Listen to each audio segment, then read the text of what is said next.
Here are the headlines for Thursday morning, August 29, 2024. Biden-Harris administration busted using secret rule to Trump-proof Department of Justice. The Biden-Harris administration is reportedly using the Schedule a hiring rule to staff Department of Justice offices with individuals who may be shielded from potential termination by a new administration, including that of President Donald Trump if he wins the 2024 election. This means that several hundred employees hired under this rule could keep their jobs even after the current administration's term ends, potentially hamstringing future presidents and blocking them from reversing Biden-Harris policy. The targeted offices include the Environmental and Natural Resources Division, Antitrust Division, and Immigration Review Departments, with over 100 immigration judges already hired using this rule to determine whether illegal aliens can remain in the United States while their cases are pending. An Amazonian superfruit may reverse fatty liver disease, study finds. Researchers at Laval University in Quebec have discovered that camu, a berry native to South America, may be useful in treating non-alcoholic fatty liver disease, NAFLD. In a randomized, double-blind trial, 30 overweight adults with high blood lipid levels were given either 1.5 grams of camu powder or a placebo daily for 12 weeks. Participants taking camu experienced a nearly 7.5% reduction in fat in their livers, while those on the placebo saw a nearly 8.5% increase. This is more than a 15% difference, highlighting camu's potential as a powerful natural remedy for fatty liver disease. Democrats trying to censor artificial intelligence created memes before election. Democrats in the House of Representatives are pressuring the Federal Election Commission to issue new rules that would enable censorship of images created specifically by Grok, the artificial intelligence developed by Elon Musk's X. They claim this is necessary because Grok has been used to distribute fake content regarding the 2024 presidential election, and candidates have used to distribute fake content regarding the 2024 presidential election. However, others argue that such videos and memes are meant to be satirical, and that Democrats are attempting to eradicate humor they do not like. Elon Musk has responded that parody is and should remain legal in America. Second Amendment shall not be infringed. Massachusetts Supreme Court strikes down switchblade knife ban.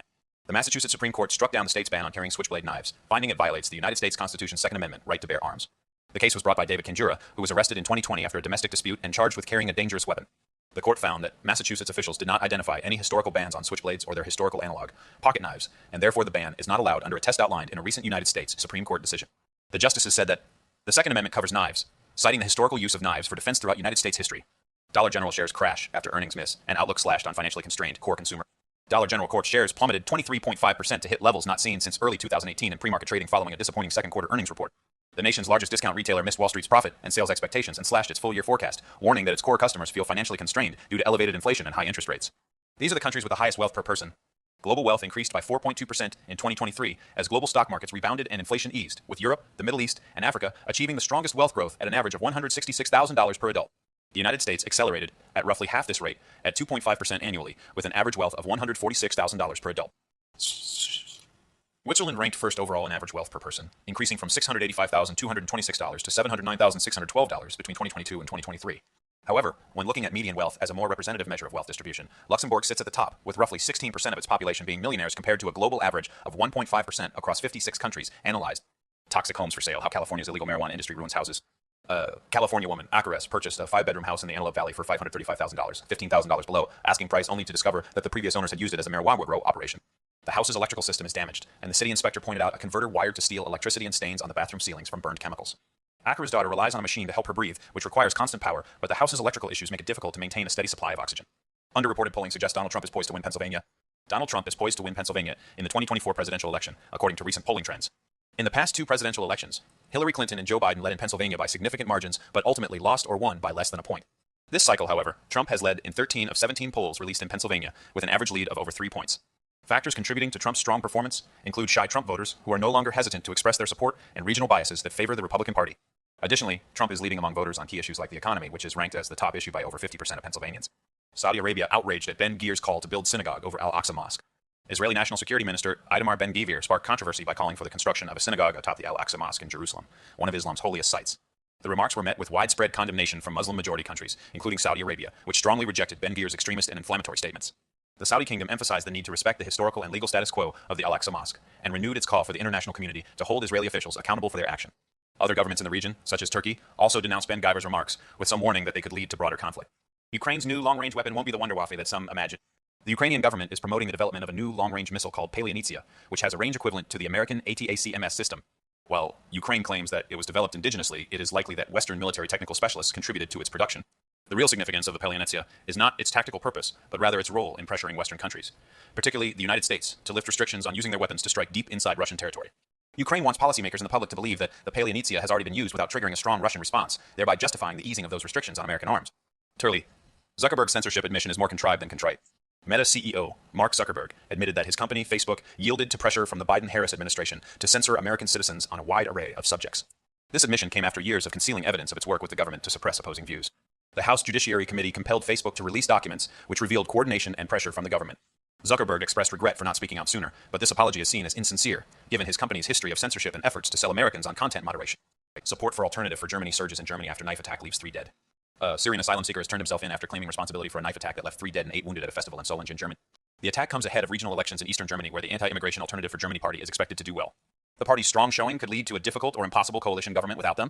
Chancellor Olaf Scholz's Social Democratic Party is hovering around 5% in opinion polls in both Saxony and Thuringia, which is the threshold for representation in the government. Zelensky claims West-supplied F-16 successfully shot down Russian missiles. Ukrainian President Volodymyr Zelensky announced that Western-supplied F-16 fighter jets have been engaged in combat against the Russians for the first time and successfully shot down inbound missiles and drones. Russia launched one of its largest waves of airstrikes targeting Ukraine's energy infrastructure nationwide, but Kiev claims only 10% of Russian projectiles hit their targets. The Economist reported that 10 F-16s have so far been delivered to Ukraine out of a pledged total of 79, with Zelensky pushing for more jets in order to defend the skies and stating his armed forces need at least 128 to successfully take on Russia. 48% of New York City bus riders don't pay fares. The Metropolitan Transportation Authority is facing a significant loss in revenue due to widespread fare evasion, particularly on its bus system. According to a report, 48% of MTA bus riders failed to pay fares, resulting in a startling $315 million in losses in 2022. In contrast, subway fare evasion accounted for $285 million in losses during the same year. The situation has sparked discussions about stricter enforcement and even making mass transit free, funded by taxes like public services. However, the EMTA urgently needs fare revenue to address a projected $1 billion deficit by 2028 due to higher than expected fare evasion. Gavin Newsom considers plan to force public colleges to hire undocumented immigrants. California lawmakers have passed Assembly Bill 2586, also known as the Opportunity for All Act, which would allow colleges and universities in the state to hire students regardless of their immigration status. The bill instructs the University of California, California State University, and California community colleges to disregard federal laws prohibiting the hiring of undocumented individuals starting on or before January 6, 2025. The bill's author, Assemblyman David Alvarez, said it would provide opportunities for undocumented students who have fulfilled their obligations and are preparing themselves to better serve the state. However, some lawmakers have expressed concerns that the bill flouts federal law and could jeopardize millions of dollars in federal funding. Visualizing United States election contributions by corporate employees. Kamala Harris and Donald Trump are in a closely contested presidential race, with political donations now favoring the Democratic Party. Since President Joe Biden withdrew his nomination in July, a surge of donations have poured in to support Harris's bid for the White House. Employees at News Corp, parent company of Fox News and the Wall Street Journal, have contributed predominantly to the Democratic Party, despite being a conservative-leaning conglomerate. Altogether, political donations stand at over $8,300,000, with employees at big tech companies and other large financial firms donating substantially to 2024 election campaigns. The immigration crisis is first and foremost a crime crisis. Police union boss warns Germany no longer safe. The German police union chairman Manuel Ostermann slammed the far-left government's handling of immigration and crime following a terror knife attack in Solingen by a Syrian national that killed 3 people. Ostermann stated that Germany is no longer a safe country, with a massive problem of knife crime, and that the greatest danger to life and limb comes from Islamists. He also criticized the lack of deportation detention centers, bureaucratic insanity, and ineffective measures against extremism. The attack has highlighted the connection between immigration and exploding crime and violence in Germany, which Ostermann attributed to asylum policy failures and inadequate action by politicians. The Western way of war, owning the narrative, trumps reality. The Kursk operation, aimed at taking the Kursk nuclear power plant in Russia, was a failed attempt by Ukraine to siphon Russian troops from the contact line. The operation has ended all prospects of an eventual negotiated settlement in Ukraine, with distrust between Russia and the West now absolute. Moscow is more determined than ever to prosecute its special operation to conclusion. The presence of German equipment in Kursk has raised old ghosts and consolidated awareness of hostile Western intentions toward Russia, leading to a resolute never-again response from Moscow. Indian Hindus and Muslims see neighbors negatively. Indians have negative views of their neighboring countries, according to a recent survey by Pew Research Center conducted in early 2024. Fewer than half of Indians had positive opinions about Pakistan, Bangladesh, and Sri Lanka. 11% of Hindu Indians viewed Pakistan favorably compared to 22% among Muslim Indians. In contrast, between 54% and 82% of Bangladeshis and Sri Lankans saw India positively, with differences in opinion more pronounced between Muslims and Hindus. Study quantifies Germany's disastrous switch away from nuclear power. Germany's ambitious plan to transition to renewable energy, known as Die Energiewende, resulted in a 25% reduction in carbon emissions by 2022 compared to 2002. However, phasing out nuclear power plants led to a vastly pricier grid, with Germans spending roughly 600 billion euros more than necessary. If Germany had maintained its fleet of reactors, it could have saved this amount while still achieving nearly identical reductions in carbon emissions. Attorneys General of 24 states ask Supreme Court to block Environmental Protection Agency's methane reduction rule. 24 state attorneys general have asked the Supreme Court to block new methane emission standards for the oil and gas sector set by the Environmental Protection Agency, EPA, arguing that the agency overstepped its authority in issuing the final rule. The EPA claims the new standards are part of efforts to sharply reduce emissions of methane and other harmful air pollution from oil and natural gas operation. However, the attorneys general argue that the rule outlines specific technologies, processes, and methods that states must employ to achieve certain emission reduction targets, which is beyond the agency's statutory role. They also claim that the rule will impose costs on the industry that will inevitably be passed on to consumers across the country and limit state authority to establish their own standards for regulating methane emissions from existing facilities. Goldman's top tech trader breaks down NVIDIA's earnings. NVIDIA's earnings report led to a 7% decline in the company's stock price after hours, with other related stocks like Advanced Micro Devices, Broadcom and Micron Technology, Taiwan Semiconductor Manufacturing Company, and Dell Technologies also experiencing declines of around 2% on light volume. NVIDIA reported beating earnings expectations and guiding above on its top line while also announcing a new $50 billion share buyback program. Italy ramps up punishment for boats rescuing illegals in Mediterranean. Italy's government, led by Prime Minister Giorgia Meloni, has detained the humanitarian rescue ship Geo Barents for the 23rd time as part of its efforts to curb irregular migration across the Mediterranean. The vessel, operated by Médecins Sans Frontières Doctors Without Borders, was accused of endangering lives and failing to provide timely information during a nighttime rescue last Friday. However, the charity has rejected these accusations, labeling the government's decision as arbitrary and inhumane. The detention is part of Melanie's administration's vow to curb irregular migration, which has led to a sharp decrease in migrant arrivals. Non-governmental organizations have decried the measures as a systematic obstruction of civilian search and rescue activities, which they say are now taking a toll in human lives. China dominates global coal consumption. In 2023, the world's coal consumption reached a record high of 164 exajoules of energy, accounting for 26% of global energy production. Coal remains a significant player in the global energy mix, with Asia-Pacific leading the world in coal consumption at 83%. China alone accounted for 56% of global coal consumption, increasing its usage from 88 exajoules to nearly 92 exajoule. The affordability and accessibility of coal have sustained its use over the past decade, particularly in developing nations such as Bangladesh and Colombia, which saw double-digit percentage increases in year-over-year coal consumption. New funding round talks indicate OpenAI worth north of $100 billion. Microsoft-backed OpenAI is preparing to raise at least $1 billion in a new funding round, which would value the artificial intelligence company at just north of $100 billion. The investment will come from venture capital firm Thrive Capital, marking the largest funding round since Microsoft invested $10 billion into the chatbot startup in January 2023. OpenAI's revenue was $3.4 billion on an annualized basis earlier this year, and it appears that Sam Altman may have sold off some shares as part of a tender offer spearheaded by Thrive. The funding round news comes about a month after OpenAI revealed it is testing Search GPT, a combination of artificial intelligence technology and real-time search data that allows users to search the internet with ChatGPT. Initial jobless claims drop again as labor market sends mixed signals. The Department of Labor's initial jobless claims report shows that unemployment continues at near record lows, with unadjusted claims literally at record low levels in the same range as the past 3 years. Despite this, continuing jobless claims have reached their highest level since November 2021. The decline in seasonally adjusted and non-seasonally adjusted claims appears driven by normalization of Texas claims after Beryl, while no notable outliers were seen in weekly changes broken down by state. To get to negative 50% in NVIDIA, you would need to experience a significant decline or loss. Here are some possible ways to express this. NVIDIA plummets 50%, NVIDIA shares drop by half, NVIDIA stock falls 50%, VIDA stock falls 50%, DVA experiences 50% decline. However, without more context, it is difficult to provide a specific title that accurately captures the situation. NVIDIA Corporation has faced various criticisms and challenges, including concerns over the high power consumption of its graphics processing units GPUs, which can lead to increased energy costs and environmental impact.